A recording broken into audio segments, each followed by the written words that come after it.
رسول اللہ صلی اللہ علیہ وسلم نے چند لوگوں کو کچھ عطیہ دیا اور سعد وہاں موجود تھے۔ وہ کہتے ہیں کہ رسول اللہ صلی اللہ علیہ وسلم نے ان میں سے ایک شخص کو کچھ نہ دیا، حالانکہ وہ ان میں مجھے سب سے زیادہ پسند تھا۔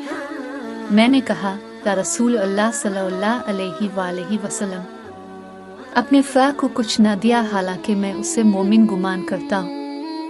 اب صلی اللہ علیہ وسلم نے فرمایا، مومنہ مسلمان۔ میں تھوڑی دیر چپ رہ کر پھر پہلی بات دہرانے لگا۔ نبی کریم صلی اللہ علیہ وسلم نے بھی دوبارہ وہی جواب دیا۔ پھر اب صلی اللہ علیہ وسلم نے فرمایا کہ اے سعد، باوجود یہ کہ ایک شخص مجھے زیادہ عزیز ہے، پھر بھی میں اسے نظر انداز کر کے کسی اور دوسرے کو اس خوف کی وجہ سے یہ مال دیتا ہوں کہ وہ اپنی کمزوری کی وجہ سے اسلام سے پھر جائے اور اللہ اسے آگ میں اوندا ڈال دے۔ صحیح بخاری حدیث نمبر 27۔